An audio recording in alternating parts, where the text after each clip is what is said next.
Welcome back. New Orleans Council members heard more opposition today to an approved plan to expand the Orleans Parish Jail. Residents voiced their concerns at the Orleans City Council's Criminal Justice Committee. The expansion will add an 89-bed facility to house inmates suffering from mental health disorders.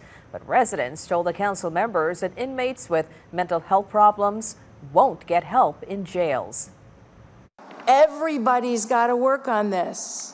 And we can't be ostriches. We know there's a problem, so please, whatever it takes, mediate it, do it, but get rid of these ridiculous prisons. Mental health is a sickness and a disease that requires treatment, not punishment. The plans to make room for more inmates coming after a federal judge ruling last year that the jail expansion must move forward.